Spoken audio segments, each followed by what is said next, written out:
The weather is starting to warm up and we haven't had a lot of rain recently, so I thought I'd take today to turn on my sprinkler system and walk you guys through how I do that.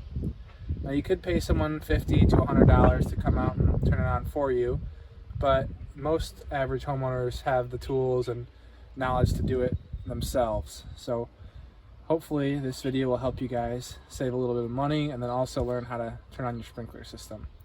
So to get started, you want to make sure that these little valves here are perpendicular to the pipe. When they're parallel, like mine are right now, the ball inside is open so that water can squirt out.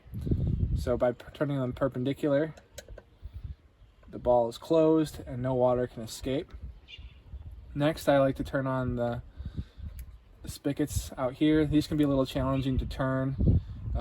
They could be a little rusted or just sticky from the winter, but having them parallel again means that the water can flow through. So in both cases you want these valves open or parallel to the pipes. Now that's all you got to do for right now. I'll take you guys inside to show you how to turn on the internal water source.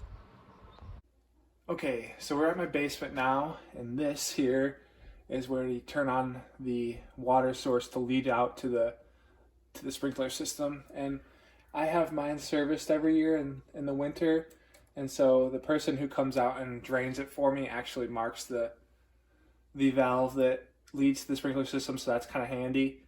But to turn that on, all you need to do is, like the other ones, make sure that this valve is parallel to the pipe. And you might have heard that rushing of water sound.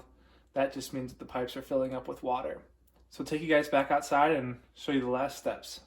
So this is back outside again at my sprinkler system. You just want to make sure that there's no leaks coming from the pipes. It's kind of normal to have a little bit of water splat out from the this pressure valve here to start with, but if it continues to leak, I actually have a video on how to fix that, but that's something you'll want to get taken care of. Now you'll know you've done it right if all of these are parallel and there's no water coming out of the system. Just to show you a little bit of what would happen if you left the ball open, water would squirt out there. Same thing with up here. That's just turning it a little bit. Now if you opened it all the way, it'd come out pretty hard. If ever you needed to turn the water off to work on the system, just turn this parallel or perpendicular rather, and now you can drain the water out. That by putting it parallel as well and closing it back up. But I'm gonna leave it on. There's again a rush of water, and I'll take you guys to my control panel to show you real quick how to use that. So this is my control panel. Now obviously if you don't have a rain bird, it's going to be a little bit different for you, but in most cases you'll want to follow these steps.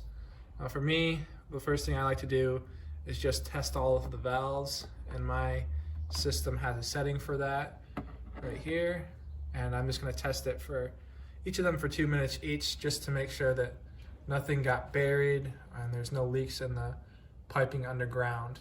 So to do that, I just set it to that setting, press start, and then I'm going to walk through the yard and make sure that all the sprinklers are working just fine.